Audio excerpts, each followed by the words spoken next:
अल्हम्दुलिल्लाह वकफ़ा वसलामुन अला इबादिहिल्लज़ीना इस्तफ़ा अम्मा बाद फ़अऊज़ु बिल्लाहि मिनश्शैतानिर्रजीम बिस्मिल्लाहिर्रहमानिर्रहीम वक़ज़ा रब्बुका अल्ला तअबुदू इल्ला इय्याहु व बिलवालिदैनि इहसाना इम्मा यब्लुगन्ना इंदकल किबरा अहदुहुमा औ किलाहुमा फला तक़ुल लहुमा उफ़्फ़िन व ला तनहरहुमा व क़ुल लहुमा क़ौलन करीमा। सदक़ल्लाहुल अज़ीम। ए ज़िया माँ बाप के साये की नक़दरी न कर, ए ज़िया माँ बाप के साये की नक़दरी न कर, धूप काटेगी बहुत जब ये शजर कट जाएगा। मोहतरम असातिज़ाए किराम और मेरे अजीज़ साथियों, आज की इस मुबारक महफिल में मैं आप सबको हुकूक़े वालिदैन की सैर कराऊंगा। आपसे दुआ की दरख्वास्त है कि अल्लाह ताला मेरा मुंह खोल दे। मोहतरम सामीन किराम, अल्लाह ताला ने हमको अशरफुल मखलूक़ात बनाकर पैदा किया और वलक़द कररमना बनी आदम का सुनहरा ताज पहनाया, और चलने के लिए पाँव और काम करने के लिए हाथ और समाअत के लिए कान और सूंघने के लिए नाक और देखने के लिए आँख और बोलने के लिए क़ुव्वत गोई मरहमत फरमाई, और हमारे पढ़ने और उस पर अमल करने के लिए कुरान करीम को नाजिल किया, और हमारी हिदायत के लिए हादी बरहक काली कमली वाले जनाब हज़रत मोहम्मद मुस्तफ़ा सल्लल्लाहु अलैहि वसल्लम को आखिरी रसूल बनाकर पैदा किया, और हमारे फ़ायदे के लिए कमोबेश 18,000 मखलूक़ात पैदा की जिनका हम शुमार बिल्कुल नहीं कर सकते। और खुद खालिक़ के कायनात ने कुरान शरीफ में फरमाया व इन तउद्दू निअमतल्लाहि ला तुहसूहा इन्नल्लाह लगफूरुर रहीम, और अगर शुमार करो तुम अल्लाह ताला की नेमतों को तो न पूरा कर सकोगे, बेशक वो बख्शने वाला मेहरबान है। मज़कूर आयत कुरानी से पता चलता है कि अल्लाह ताला ने बेशुमार नेमत अता फरमाई और फिर ईमान जैसी लाजवाल और पाकीज़ा नेमत से सरफराज किया, और हमें और उस मालिकुल मुल्क की बेशुमार नेमतों में से एक नेमत मेरे और तुम्हारे वालिदैन भी है।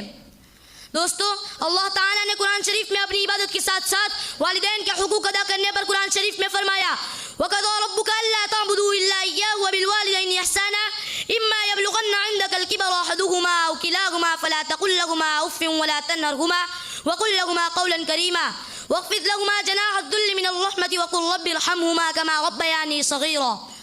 अल्लाह ताला के इस फरमान आलिशान से पता चलता है कि अल्लाह ताला के अलावा किसी की इबादत करना जायज़ नहीं, और अगर तुम्हारे वालिदैन में से कोई एक या दोनों बुढ़ापे की हालत में पहुंच जाए तो उनको उफ तक न कहो, यानी अगर वो कोई बात तुम्हारे खिलाफ कह दे तो खामोशी इख्तियार कर लेना चाहिए और उनको झिड़कना नहीं चाहिए। उनसे बेहतरीन और मीठी मीठी बातें अदब के साथ करनी चाहिए। ख्याल है कि उनका नाम लेकर न पुकारे, उसमें उनकी दिल आज़ारी और दिल शिकनी है। हाँ, अगर वो सामने मौजूद ना हो तो नाम लेकर उनका जिक्र जायज़ है। दूसरी जगह वालिदैन के हुकूक अदा करने पर फरमाया ववस्सैनल इंसान बिवालिदैहि इहसाना हमलतहु उम्मुहु कुरहन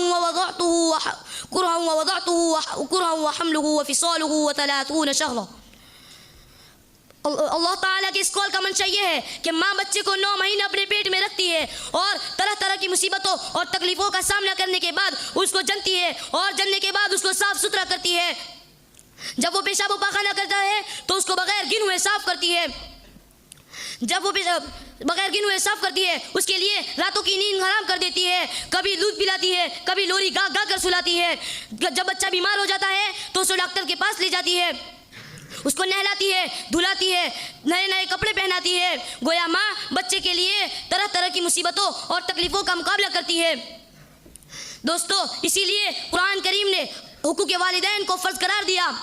दोस्तों, जब किसी के वालिदैन को ज़ख्म हो जाए और वो ज़ख्म सड़ जाए और उसमें कीड़े पड़ जाए और बच्चे अपनी ज़ुबान से चाट चाट कर उसको साफ़ कर ले, फिर भी वालिदैन के हुकूक़ के 100 दर्जों में से कोई दर्जे का हक़ पूरा न कर सकेंगे। वक्त की किल्लत को देखते हुए मैं एक शेर के साथ अपनी तकरीर को ख़त्म करता हूँ। नसर पर ताज है, नसर ताज का मोहताज है, नसर पर ताज है, नसर ताज का मोहताज है, क्योंकि मेरे सर पर माँ बाप का हाथ है। वाखिरु दावाना अनिल हम्दुलिल्लाहि रब्बिल आलमीन। माशा अल्लाह सुब्हान अल्लाह।